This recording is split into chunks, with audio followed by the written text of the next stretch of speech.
right, so that was a preview of this year's Horrible Imaginings Film Festival. My name is Logan Crow.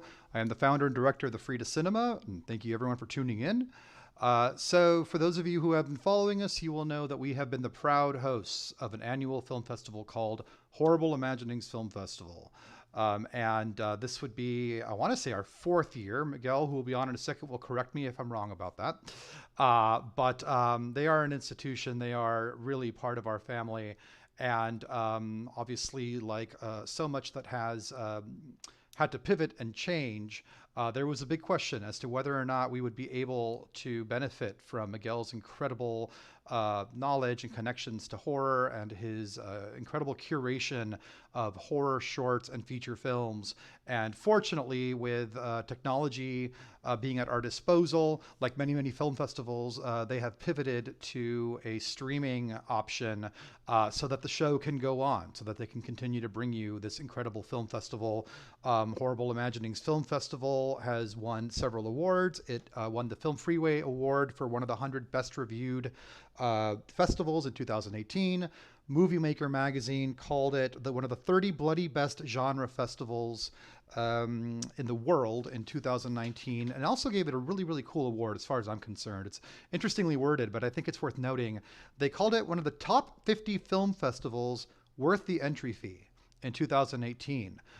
Which I think says a lot about both their work as a film festival to make sure that the filmmakers are getting the full respect for their films and the marketing for their films, and also that the audience is able to take in the films and enjoy them, and so we're just so proud to have them.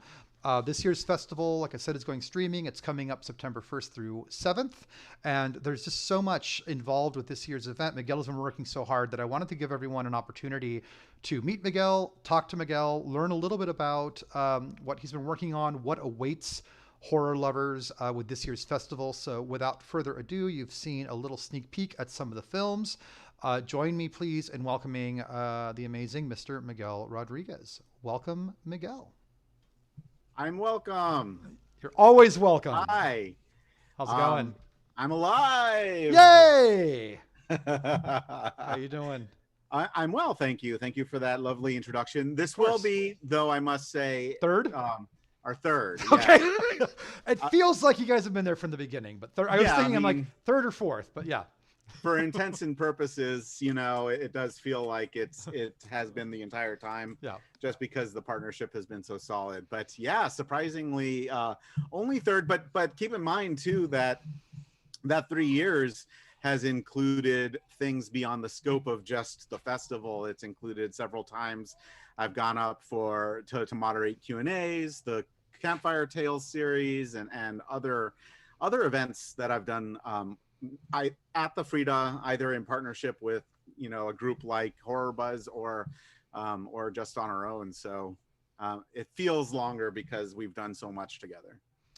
We really, really have. And for those of you who are regulars to the Frida, like Miguel mentioned, you might recognize him for things beyond horror. I mean, obviously we have Horrible Imaginings. We do the Campfire Tale event, which is an incredible selection of films that Miguel came up with, which is, Miguel, what percentage would you say of submissions that you receive end up in the main event festival? The average is about 6%. And I can say that easily because we do the math. But the average it's a little higher this year for two reasons. One, because we had to go virtual due to COVID, we extended a little bit, so we were able to show a few more things.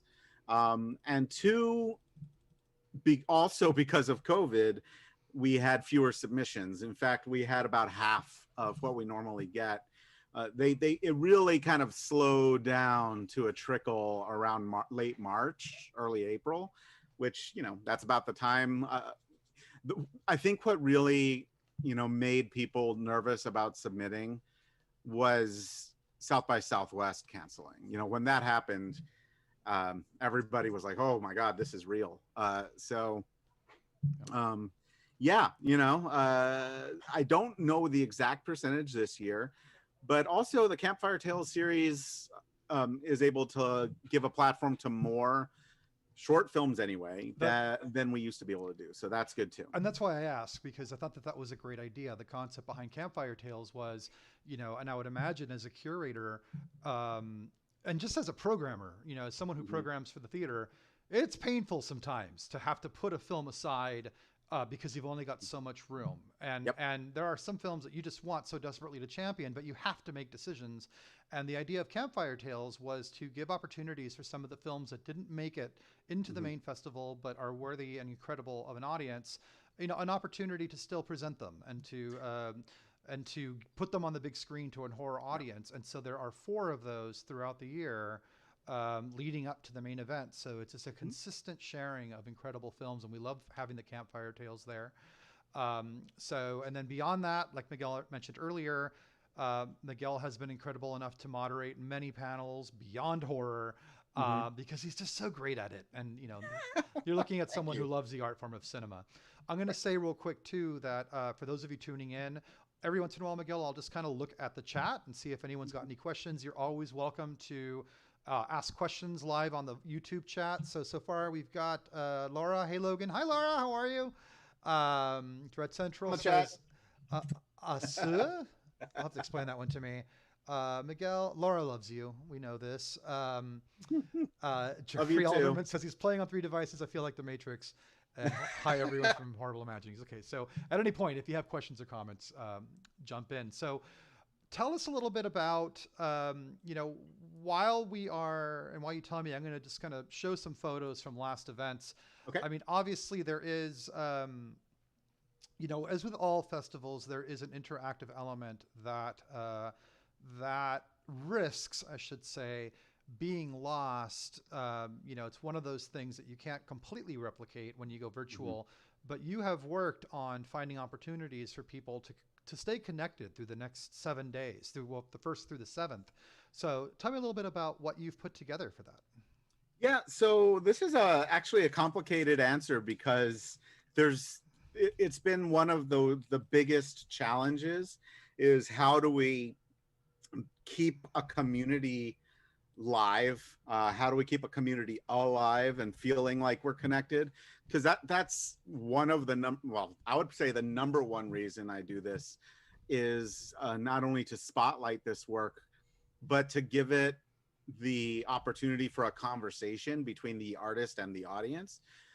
So the community aspect is really important. And the more I became suspicious that we'd have to go virtual, that was my big concern is like, what are we going to do about that? Like, and that's hard, and what's lucky is I've been able to access my skill set from my work in education especially in the last since COVID started in the last few months, because at the university on March 12th, I got sent home with my colleagues to work from home, and I've been working remotely ever since, and developing the plan for instructors to teach remotely because we had to do I'm not going to say online classes, but remote courses, where students had to take their coursework at home and instructors had to attempt to teach from home. And one of the things you learn very quickly is that the remote environment, or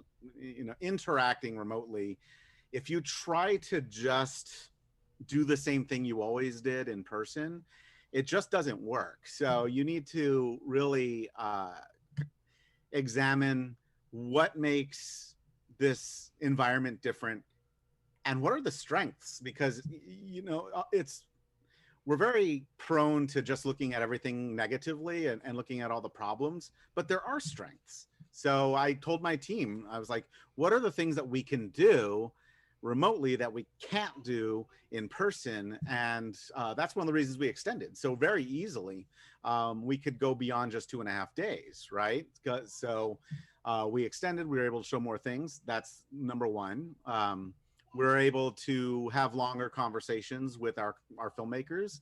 So a Q&A session that would be 15 to 20 minutes in person, because we have to keep going throughout the day, is each going to be an hour long, It's awesome. or up to an hour long. I've blocked out an hour for every block of content to have a discussion about it. And when we get to the schedule, I'll talk more about that. So there's more opportunity to discuss. Other things, we're doing a Zoom session that's available. The people who buy passes will have a secret Zoom link sent to them. We're calling it the virtual Frida lobby. And the reason for that is when we get feedback from the audience, everybody loves the time when you exit the theater and walk into the lobby and start talking about what you just saw with other people who you just met, or the filmmakers themselves, or whoever, while you're buying popcorn at the concession stand, or getting a beer or whatever. And that's such an important like aspect to, as soon as you saw something that affected you, share that experience with someone else who just had it. So, I mean, how do we do that? That's something that's really hard to replicate. So my idea for this Zoom room is a time where we can kind of do a bunch of things at once. We can have an opportunity for people just to jump in, say hi, say what they thought. For our purposes, I would like to, I get the permission, but I would like to record some of what the audience thought, get their feedback, record it. And that way I have little audience interviews that I can use, which really benefits the films. If filmmakers jump in, then audience has a chance to interact with them live that way, because the Q&A sessions will be via chat, kind of like we're doing now with YouTube. But if we can have that, as part of the Frida lobby, and also tech support, if someone's having trouble with Eventiv, the hours that this Zoom link will be open, which is about 3 hours every day, either myself or one of my team's going to be on the Zoom, just hanging out and hoping someone jumps in so we can have something to do and talk about. But yeah, one of those things might be a tech support or Eventiv support. But I will say that Eventiv has their own very good support too, for anyone who's wondering about that. And I will say too, sorry I wanted Sure. to point out there on the on your website, for those of you who haven't had a chance, the website is right there on screen along the bottom. Mm-hmm. One of the things you have, and I'm going to show it to folks, is you've got a tab called Virtual Festival Tutorials Mm-hmm. right along the top there. And on it, if you click on that, you've got a video, and that's been one of the most common, I think, things we took for granted. As a theater, we also transitioned to streaming new independent films with our distributors, and we did get a lot of questions about, how does it work? How do I log in? How would I be able to see this on my television?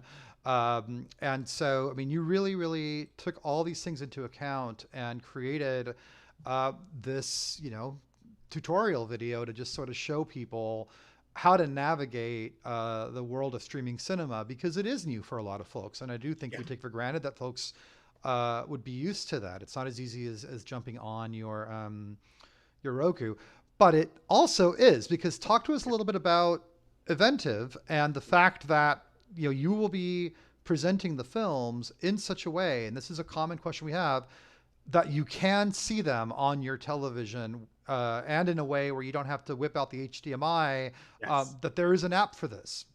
Yeah, so this is actually one of the key reasons we went with Eventiv, is that the Eventiv app for Roku and for Apple TV were part of the package, right? There are lots of other and the number of startups is growing quickly, but there are lots Yeah. of other services out there for virtual festivals now because of the response to the pandemic. But a lot of the app pieces are huge additional costs. Now, Eventiv, our platform is definitely expensive, but having this a big part of it was very attractive to me, because I really, presentation is still very important to me, and maybe I'm, maybe I'm a little bit of a Luddite as far as this goes. But I don't like watching stuff on a cell phone. I don't like watching stuff on. I'm very David Lynch about that. I was going to say, yeah, a great video out there about that. Yes. Yeah. I don't like watching stuff on my computer. I want to Yeah. watch it in the best way possible. And when we present at the Frida Cinema, working with one of the reasons we've loved the partnership so much is working with your team to make sure that the presentation, the projection is pristine, the sound is, you know, as encompassing as I want it to be. That's a big part of it. Sure. And obviously we're not going to have that now. Everybody's going to have their own way to do things. I have to let some things go. You know, some people are going to watch on their phone, and I have to take a breath and be okay with that. Right. But this goes to what we were talking about before about like how we connect people.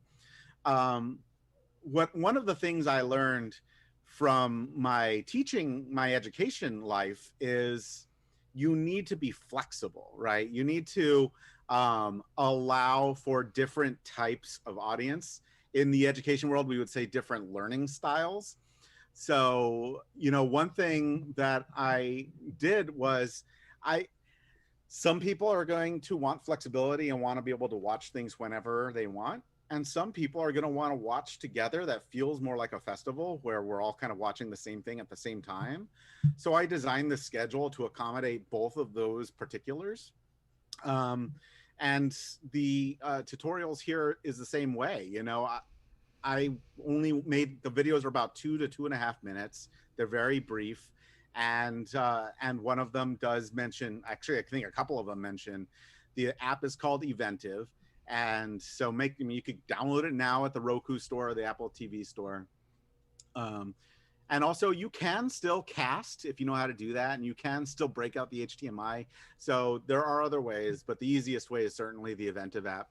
What you want to make sure is that when you sign into the app, you're signing in with the same account that you used to sign in online and purchase the passes. So if you purchase a pass online, whatever you purchase and unlock will immediately appear in your Eventiv app. So it's actually super easy to use. That was another big thing when shopping around for virtual platforms was what is going to be the easiest to understand. Right.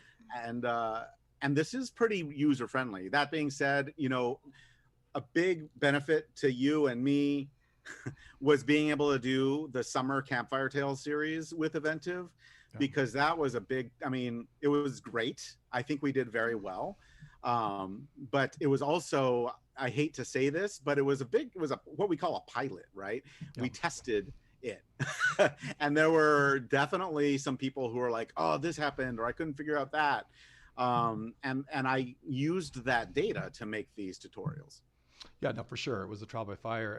And I think it's sort of like, you know, talking about platforms, it's sort of like the Nintendo Switch of film festivals. If you want to watch it on your little screen, you can. If you want to watch it big. I mean, I'm with you. I mean, I'm from a generation where, you know, I remember getting our first VCR. I mean, I remember getting it. First movie we rented, Dreamscape, you know, and true story. And what's up? Yes. Oh my God, that's funny. Daddy. Daddy. Warriors. So this is what happens when you get film nerds together, but yes. but you know, it's true. I mean, and we saw our TVs get larger and crisper, and our sound systems get better, and then all of a sudden everything started to get smaller, you know. And I think that for me, and I'm not, you know, I'm sure there's people out there in the younger generations who are right there with us. It's got to be big, but it's a very generational thing. I do not watch movies on my phone. The idea of it is insane to me. You know, I think it's great that we're in a future where I can just stream a film and it's crisp and just starts playing. I can watch the whole thing in my earphones, but I just don't. You know, it's just too small a screen. And I know that we're not alone. So I know that when you were looking at platforms and we were both looking at different places, having, you know, a platform that would, you know, not only allow for these films to be seen large, but also, you know, like you said, you can pull out the HDMI, but it is nice to have an app-based way where you can just go in. And like Miguel said, it just use the same email account that you logged into Eventiv. And I'm pretty sure too that, like, for example, when we were doing a lot more streaming cinema and some of those films were on Eventiv, it was the same thing. You know, if once you had rented it, once you logged into the app, it would be in your what do they call it? My list or well, that's what's nice about it is only the things that you unlock will appear in the app. So you're not going to like go through searching for a lot of stuff. Right. That's the only things you'll see. Right. So it'll be, it'll look like Netflix, a little row of thumbnails, and it'll have the names of the films, but it'll be like, however many you get. If you unlock 21 blocks of content, then it'll be 21 of them. If you got a 10 pack and you unlock 10, then there'll be 10 of them, and it won't be overwhelming. It will be really well labeled, and it is very user friendly. The app is very user friendly. Well, I'm going to switch over to a website page that shows very several posters of the movies that you're playing, and it's you've done a great job with the website. I mean, it is every question you might want to have answered is there. Great pages for the films. While I'm sort of showing these posters just to give an idea to people of what they can expect, Laura Vasquez asks, "Will there be more filmmakers participating this year?" Yeah, so this is a great question. Certainly, back when we were having the discussion of like, what can we do virtually that we couldn't do in person? And this was one of the things that immediately popped in my head. I was like, oh, we can have so much more participation because we don't have, we're showing a film from Singapore. We don't have to fly, find some way if the filmmakers are going to participate to attend, right? Travel is much easier because it doesn't exist. I would say yes, there is more participation. It's not as easy as you would think because there's that little thing called time zones. Right. But we were able to work it out with most. So we're having a conversation. The film Repossession, that's the Singapore film. That'll be Sunday night at 9:30 our time, which will be around around noon the following day in Singapore. So they'll be in the future, right? But that was we won't be able to have like as much of the cast taking part as I would have liked because some of them will be working because it'll be Monday at noon, and Singapore doesn't observe Labor Day like we do, and not even everybody, of course, in the U.S. gets Labor Day off. But yeah, so there are considerations like that. Diablo Rojo is a film from Panama, and that conversation will be taking place at 12:30 p.m. Mid-noon on Saturday the 5th, again to accommodate the time difference for the filmmakers there. And Luz, The Flower of Evil, is a film from Colombia, and also that conversation will be Friday the 4th and at 7:30 p.m. our time, and a little earlier than I was thinking we would have the conversation, but also that was to accommodate their time difference. And would you say, I mean, does every short, I mean, you play a lot of shorts along with your features, but would you say that looking at these posters, that there are more shorts than what the posters reveal, or is this part of the, how should I put it? Is it traditional now that shorts are paired with professionally made film posters? So it's funny that you brought up this question because I had a similar live. In fact, it's available now. I need to share the link. There's a filmmaker here in San Diego, Luis Martinez, and he has a production company called 2 a.m. Burrito. And they did a similar live discussion with me, and he asked the same question about the quality of the posters. I was impressed. Yeah, particularly for the short films, right? Yeah. Yeah, it's hard to say exactly why that is, other than everything about the creative process is becoming more democratized, even more than like 10 years ago. Now instead of like having to shell out $800 for Photoshop, now you can pay $50 a month for the Creative Cloud. And so more people have access to these things, and have had the last. I've just noticed a marked increase in quality over the last decade or more in things like that you would have for the EPK or the electronic press kit, like posters, trailers, and so forth. As far as matching short films to features, this year we didn't do that at all. And I can explain why a little bit.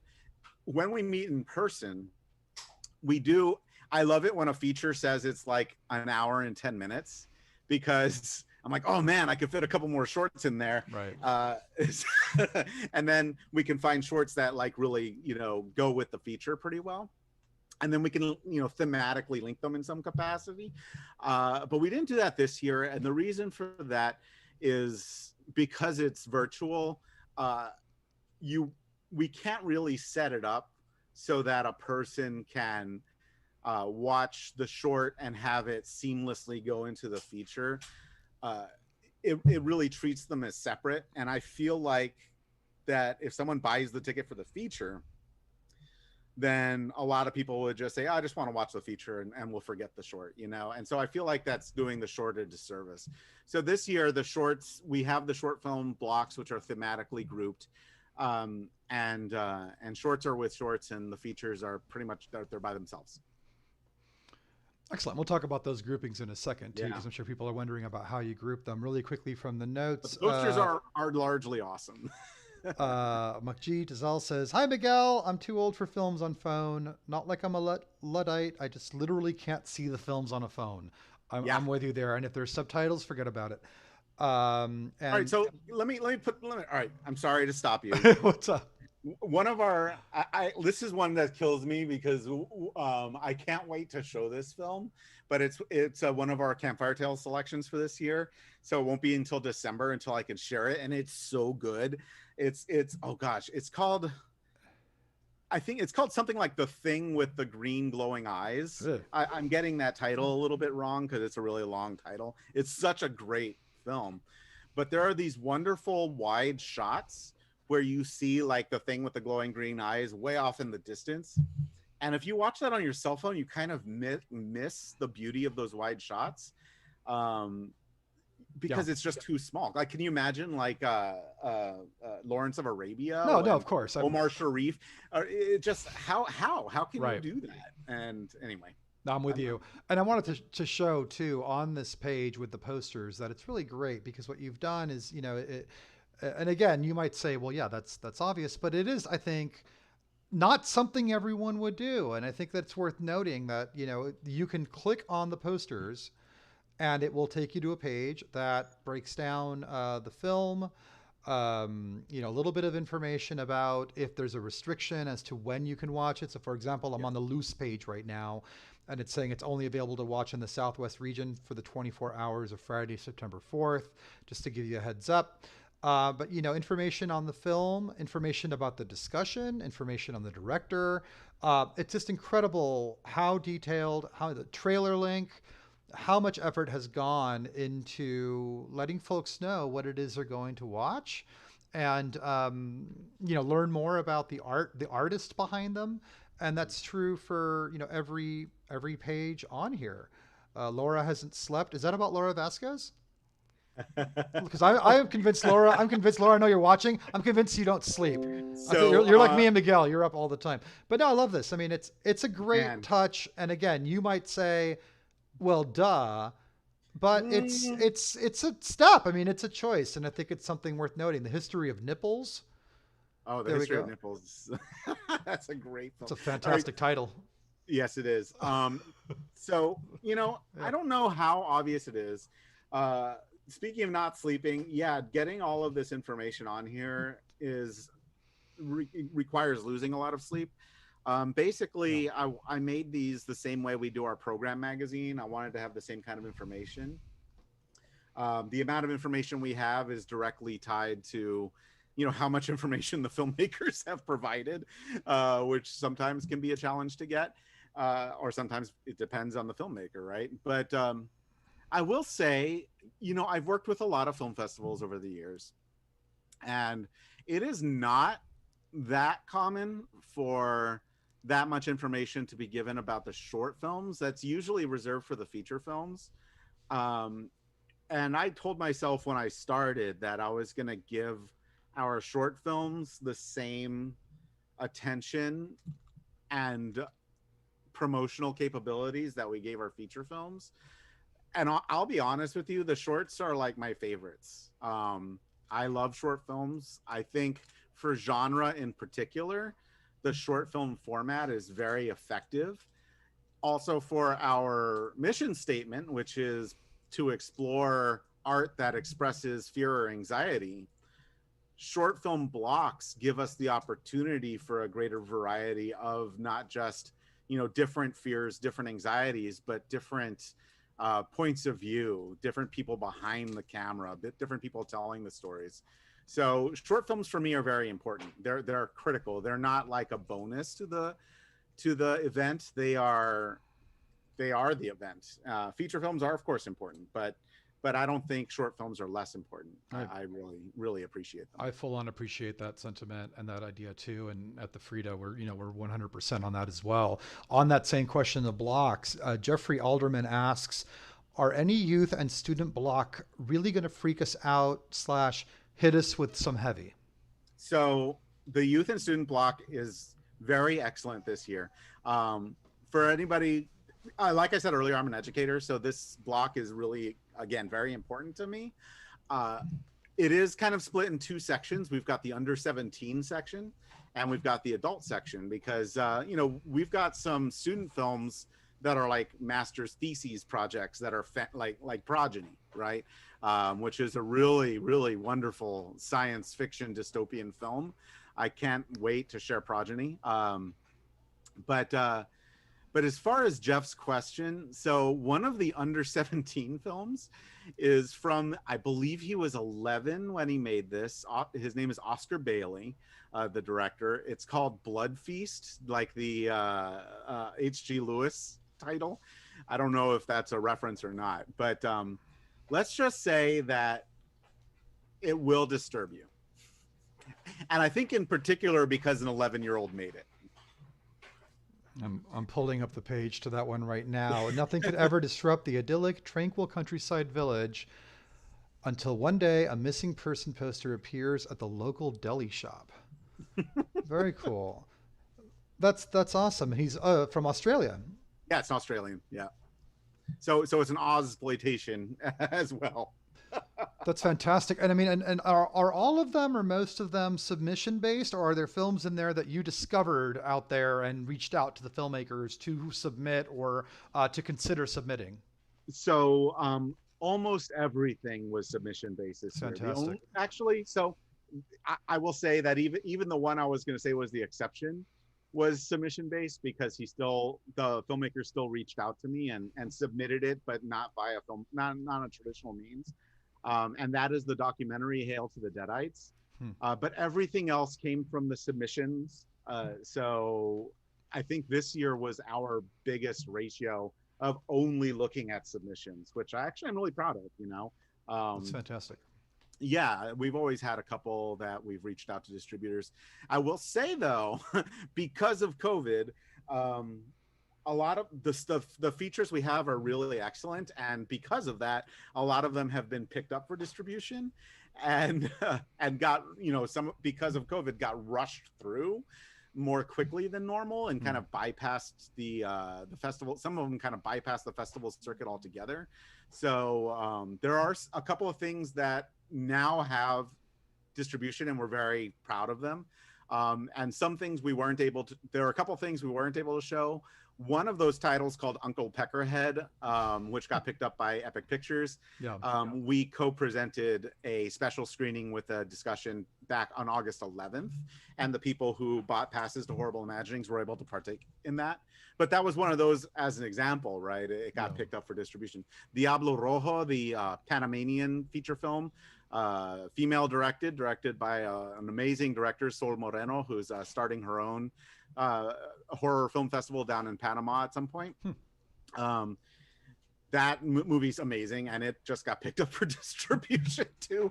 So yeah, there were a couple. There's a film I will give a shout out to called Minor Premise that's excellent, and it got picked up for distribution, but it happened just at the time that it meant we couldn't show the film. So hopefully at some point in the future we can do it as a special screening, but it couldn't be part of the festival, unfortunately. But what's funny is we couldn't show that feature, but the filmmaker made a short film that was kind of a proof of concept that they made the feature, and so we're showing the short film premise as kind of a late late take.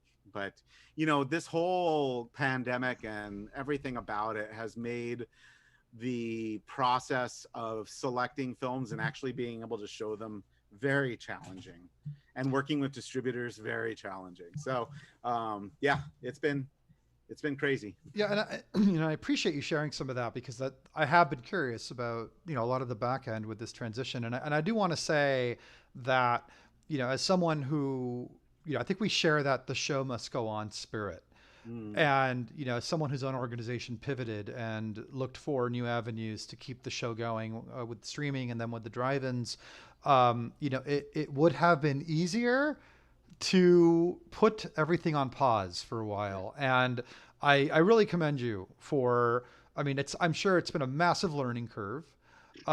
You're already describing a lot of sort of newness with distribution and with the way films are being handled and just all of it. And the festival that's coming up from the 1st to the 7th, I think is not only going to be amazing and a continuation really of what you've started just in a new format, but I think will also be, I think it's fair to say, a testament and the result of what has probably been a lot of learning on your part, a lot of research, a lot of tackling a new world basically to keep it going. So I commend you. I commend you for keeping it alive. I commend you for just jumping on the challenge, pivoting, and doing what it took and investing to keep the festival alive, and also, like you mentioned, to go beyond that and think, what can we do now that we couldn't do before if we're going Hmm. online? And you and I had some of those conversations. And when I was like,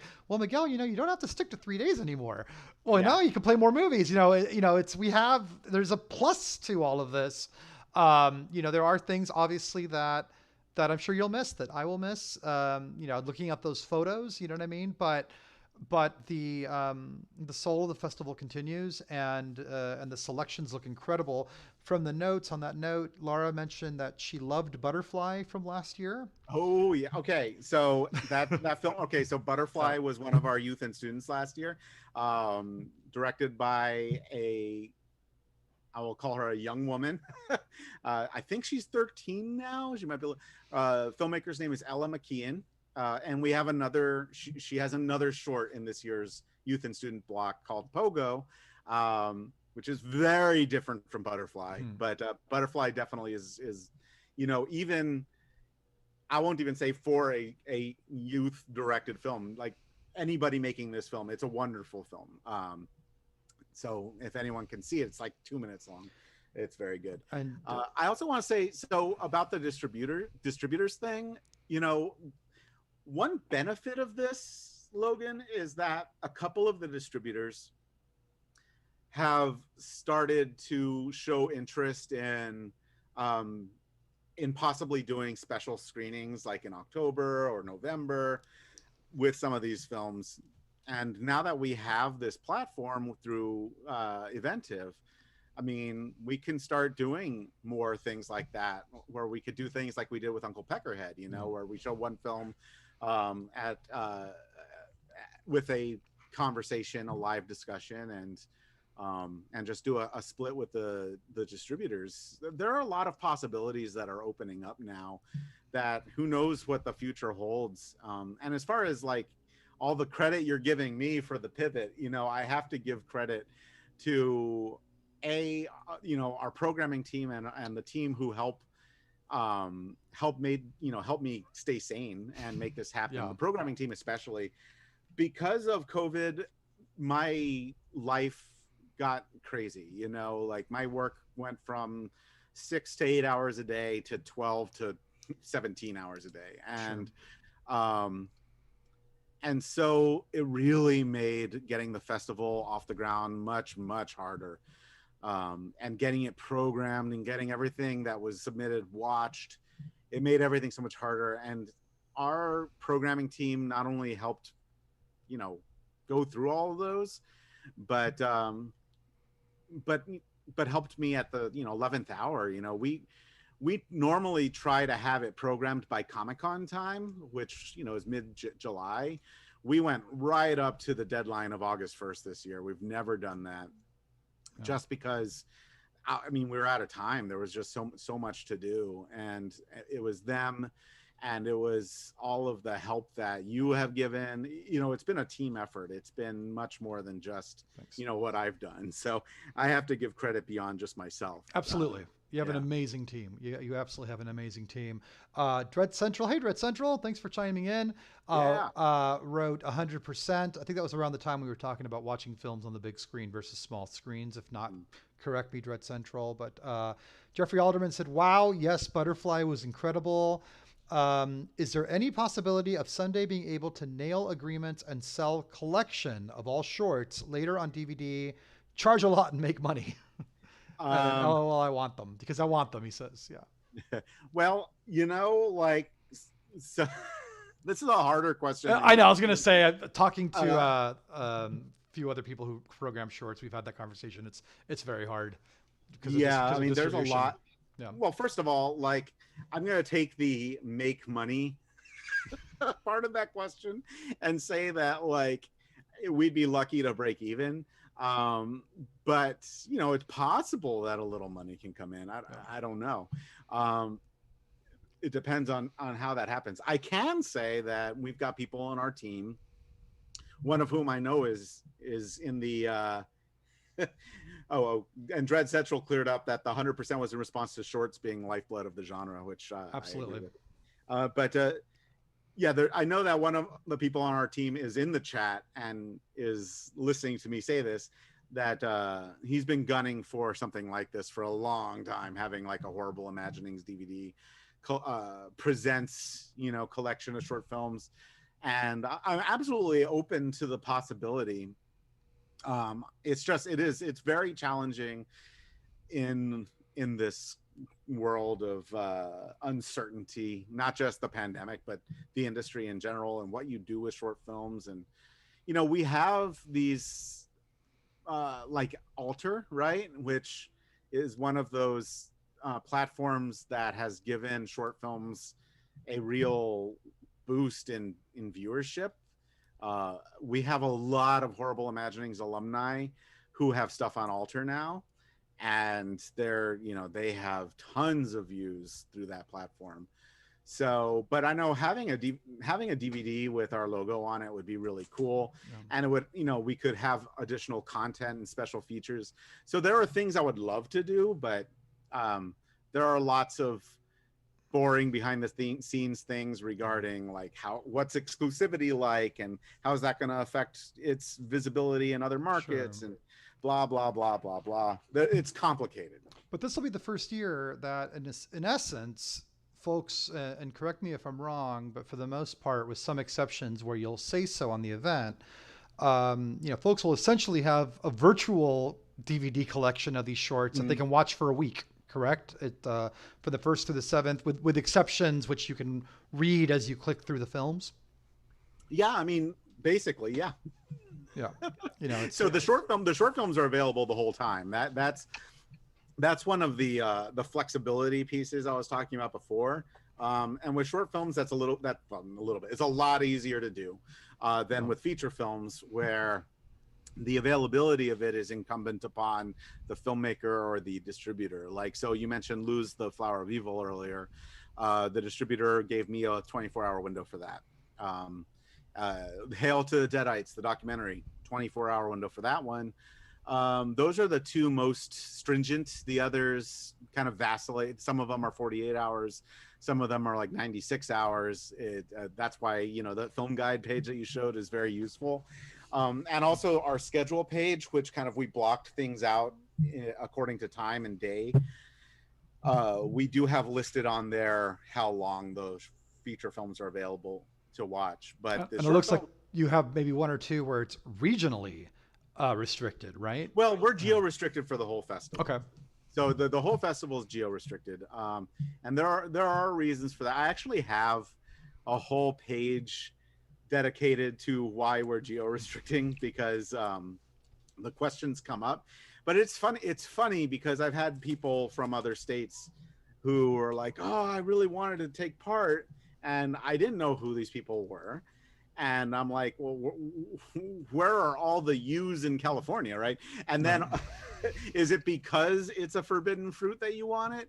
And a lot of times what I'll do is like, hey, you're in Louisiana. There's a great horror festival that has to go virtual called NOLA Horror Film Festival. You should check them out. And I'll try to promote the other horror film festivals that are worth it. Oh, you're in Utah. Film Quest is coming up in October or what have you. I don't know.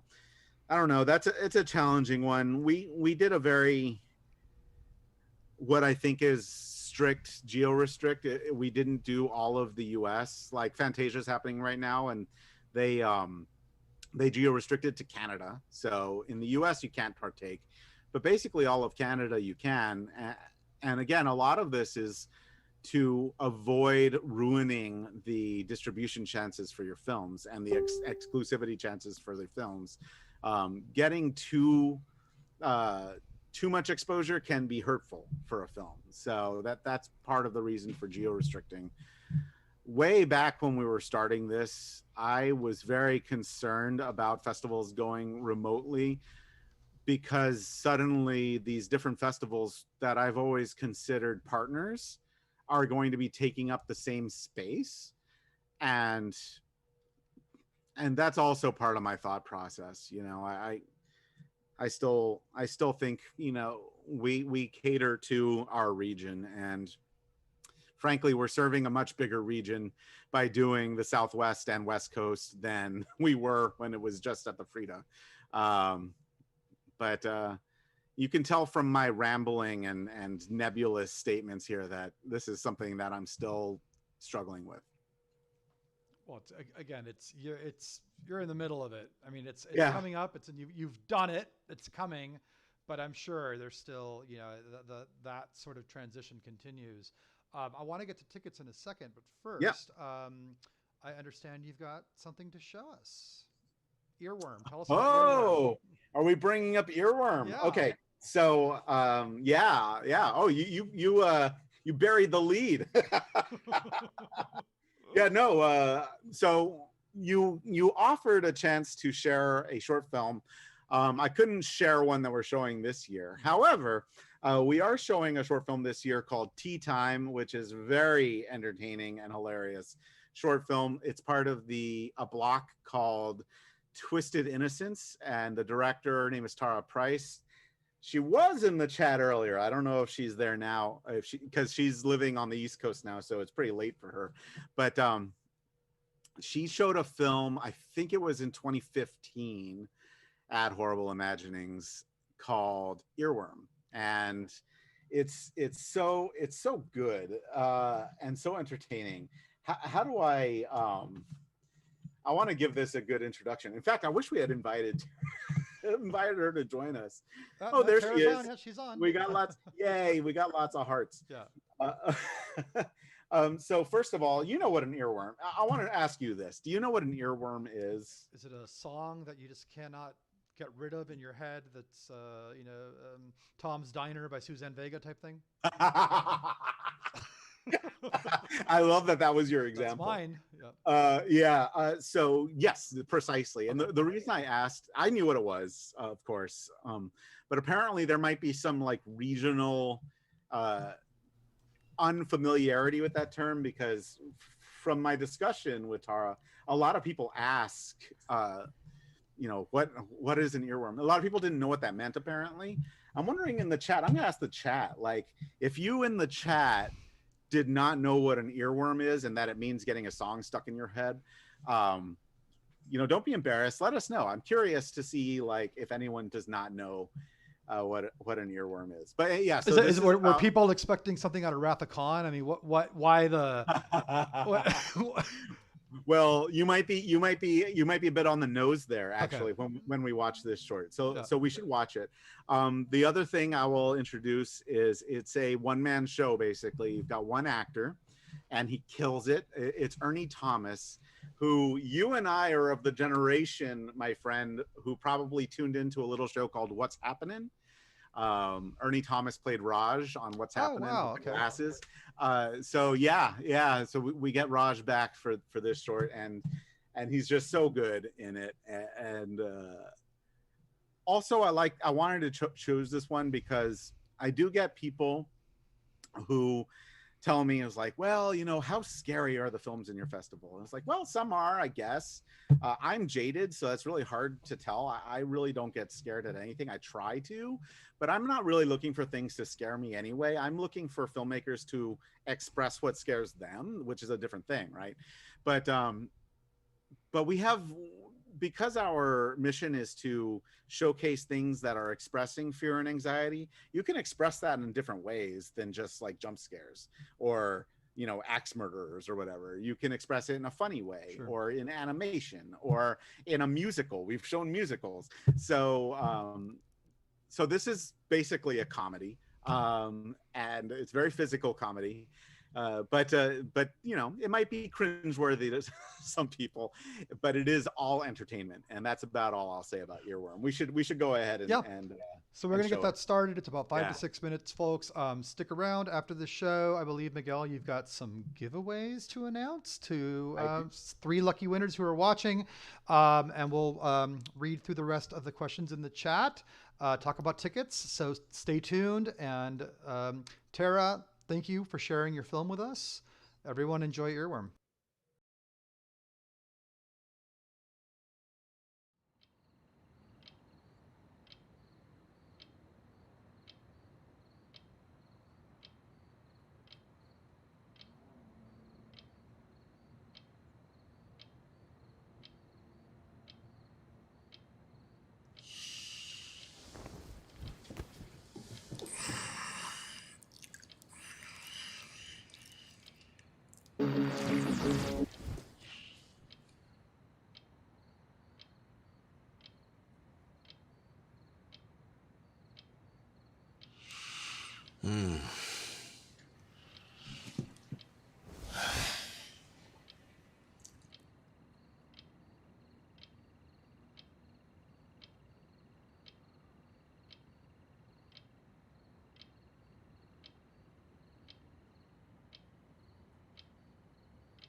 This time, I'm totally through with you. This time, I'm gonna settle the score. This time, it won't get lonely. Though you are my one and only. You think it'll be just like the thousand times before. This time, you won't have me crawling back from.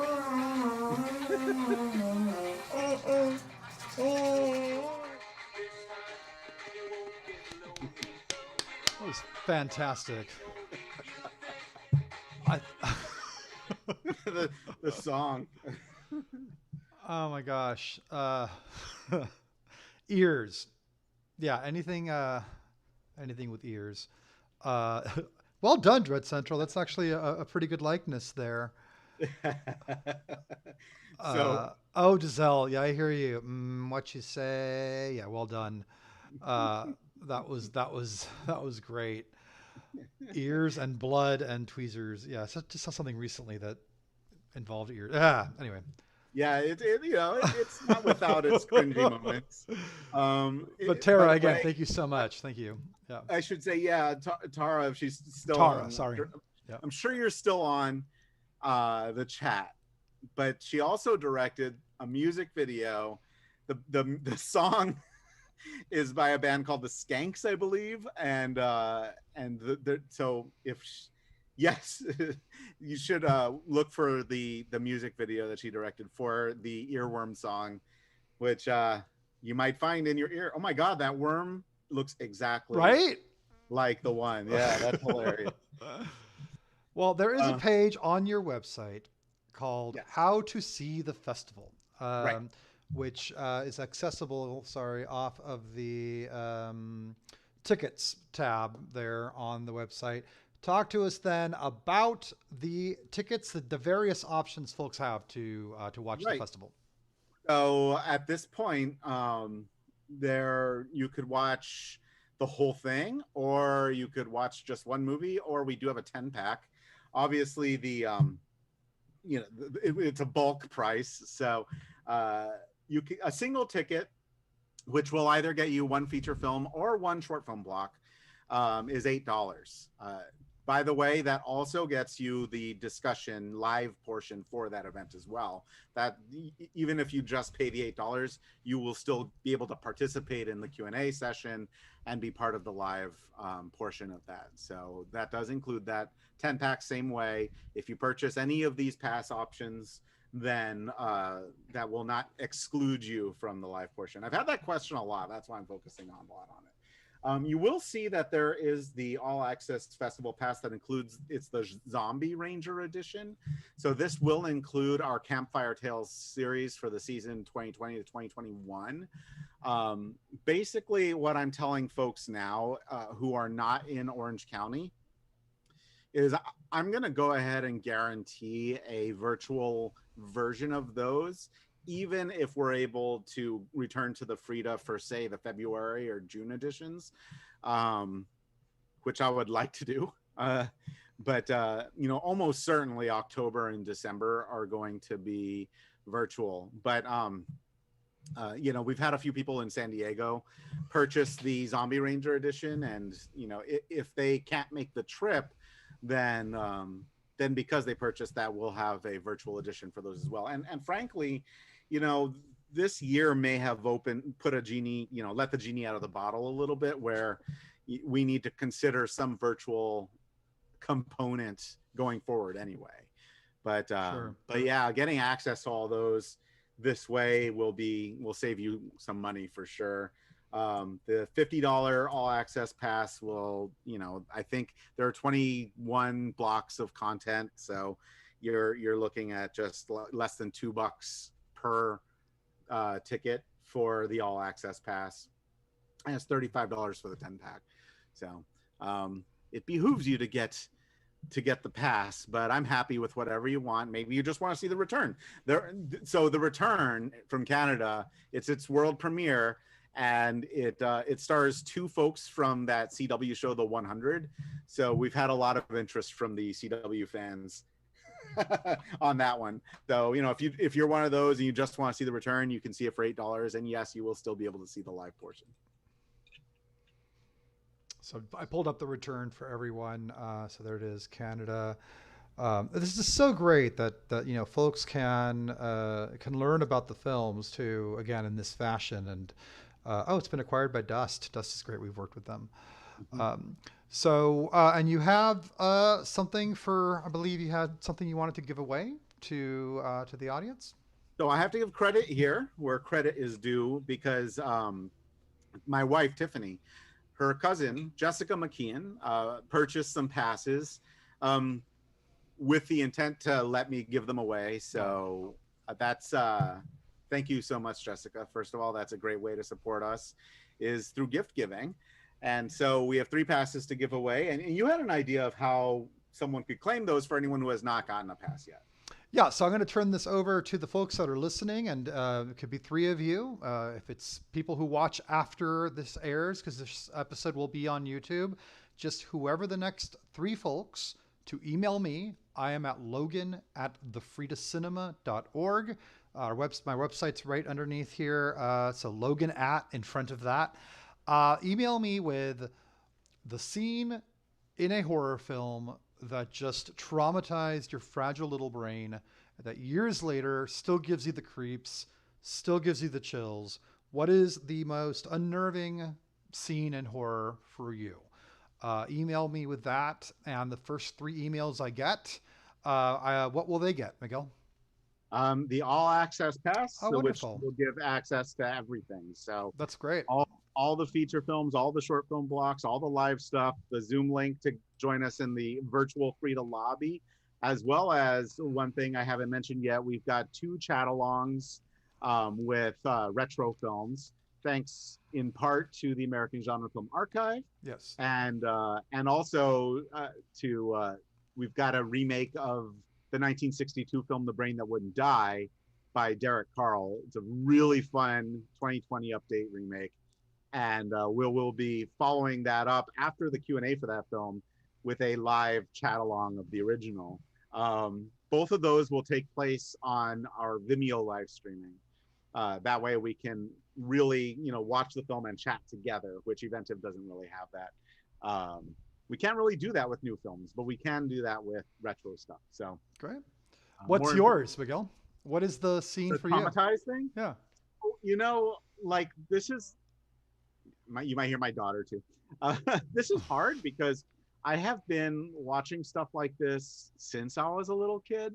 I remember stuff like making me dive, under the seats in the theater or behind the couch. But as far as being traumatized, the thing that always comes to mind, because it kept me up all night and I would picture the scene in my head over and over again. I was even a little bit older. It was, we had gone to see Jacob's Ladder. And there's a lot in that film that's pretty freaky. It's a very effective film. But the scene that did it for me was at the very beginning. It was the scene that takes place during the Vietnam War, and it's a scene of wartime violence. And I believe there's one scene where you see it's a wide shot, and you see in the distance a soldier hopping around on one foot, and his other foot is like dangling on a piece of flesh, tendon or something. His leg had been blown. That stayed in my head all night long. More than none of the supernatural monster stuff, which I always loved and found interesting, and scary. But that really, as far as being traumatized, that's what got me. Got it. Yeah, I would have to give mine to several things in Burnt Offerings. The chauffeur and his smile. Scared. Oh, And Karen Black's look at the very end when that chair yeah. turns around, and just Love Burnt the high Offering. angle look on her face, and then the last shot of Sleepaway Camp, uh, Oh yeah. the face and the growl. The other bits, are ironic and shocking. It's the face and the growl still to this day just freak me out. As Melissa campy would be as it very is, happy to hear that. Melissa Rose would be yeah. very happy. Oh, I've told her. I was gonna say we had her at the Frida, and I told her Yeah. like that last shot scared, and she explained, well, that's because it's a fake face. I'm like, no way. So, just really chilling. But last notes from the chat. A lot of applause for the short. Thank you so much again, Tara. Tara points out that short is available on Amazon Prime, so you can watch Yes. Earworm on Amazon Prime. Can I interrupt And you too? yeah, absolutely. Please do. Everybody who's listening in the chat right now, as well as whoever watches this later, definitely go to Amazon Prime. And even if you don't watch it again, give it a rating and review, Great. which will boost its algorithm and get it more visible. So Great call. this is for independent film. Rating and reviewing is critical. Yeah, that's great. Thank you for pointing that out. Also points out that the song/music video is on Vimeo. And Giselle got the fancy pass because she wants swag and a note from Miguel. So there you go. So Giselle, I need your address. So email me. I've got your box all packed up, waiting to go. Jeffrey Alderman, a shout out to the great Elizabeth Pena from Jacob's Ladder. Rest in peace. Absolutely. Single tear. Absolutely. Burnt Offerings, cheer for that. The chauffeur, yeah, Giselle knows all too well how traumatized I was by the chauffeur. And Tara, thanks you for pointing that out. No, absolutely. That's a great way to support independent film and art in general, and institutions, like the Frida. We love positive reviews, support. It's a great way to lend support to an endeavor, artistic endeavor, whether it's a work of art, a film, a song, an album on Spotify. Give it some love with a rating. Absolutely. Because it's a great way to bring this up. Speaking of support, Logan, I want to point out one way that over the course of the festival, people can support these films very easily. Do you want to can you pull up that I don't know how easy it is for you to pull up that film guide again? Yeah, just a second. Okay. All right, so if you click on any of the films, click on one of the features or short films, it doesn't matter. I'm on the pumpkin patch. Oh, Bless's film. I love you, Bless. I hope Bless sees this. Bless Williams. Pumpkin Patch is not only is it one of our homegrown locals that we're very proud to show. There's a lot to this film, but scroll down and you'll see the social media icons for like Twitter or Facebook or email. And let's say, I am a audience member. I saw the Pumpkin Patch. You know what? I really liked the Pumpkin Patch. Go to this, click on one of those, and share this page out and say, guys, I just saw this at Horrible Imaginings. It was amazing. You should watch it too.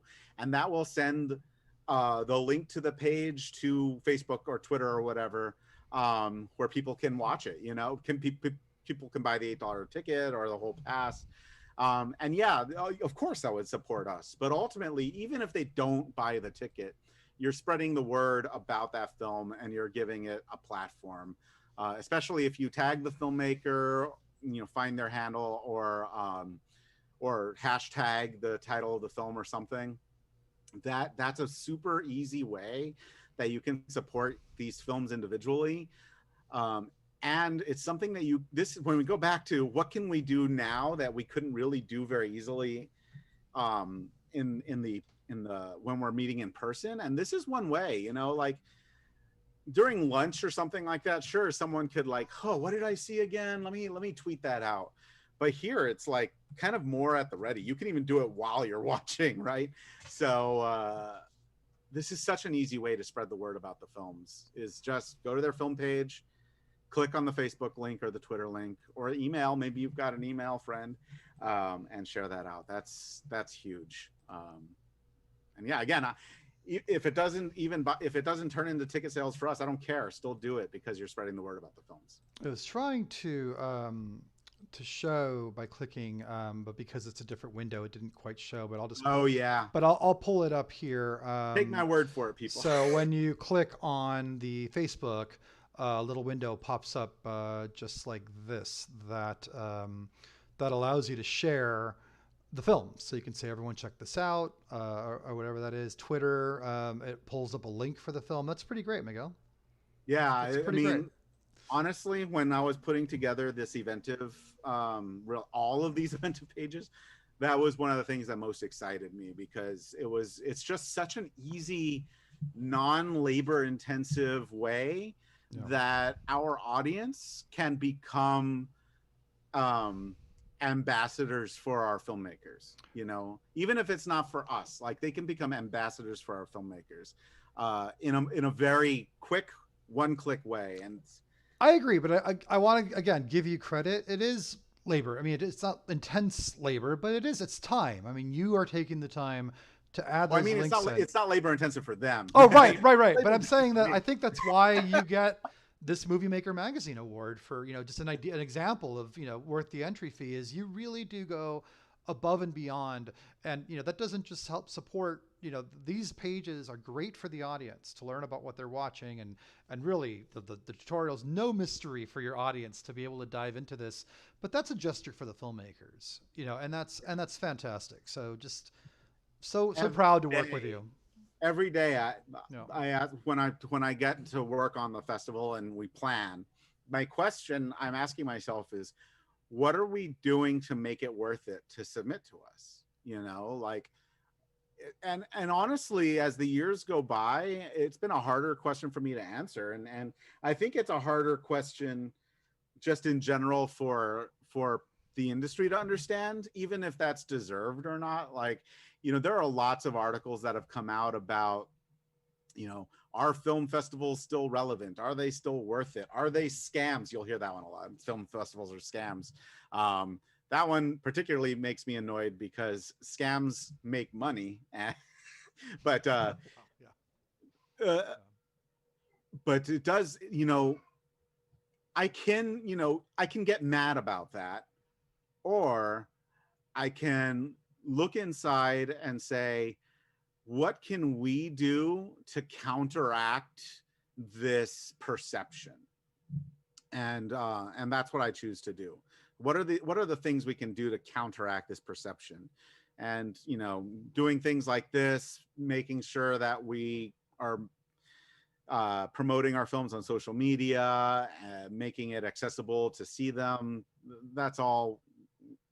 Having networking opportunities. I don't know. I'm still trying to improve. We're certainly not perfect, but that's that's the goal. That's part of the goal. Right on. Well, we are 27 hours ish from September 1st, from launch day. So, folks, everyone who tuned in, thank you.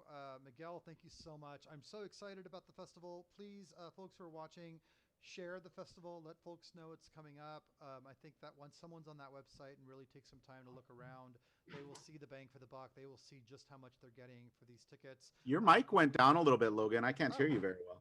That's interesting. Let me see. Can everyone hear me now? Oh, yeah, it did. Substantially. That's bizarre.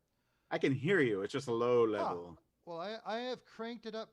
For some reason, my levels are really low. But what I was saying was, everyone that's watching, please share Horrible Imaginings Film Fest. Share its Facebook page.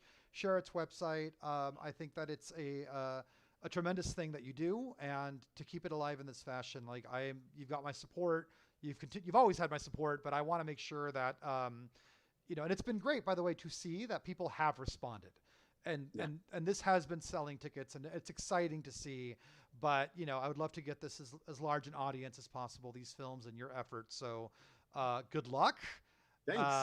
We'll be watching, and everyone who tuned in with your comments and just watching, thank you so much. Any last comments? Giselle's going to rate on Amazon. Tara says, thank you, Miguel. And it's a love of art. Great last comment there. It is a love of art. Jeffrey Alderman.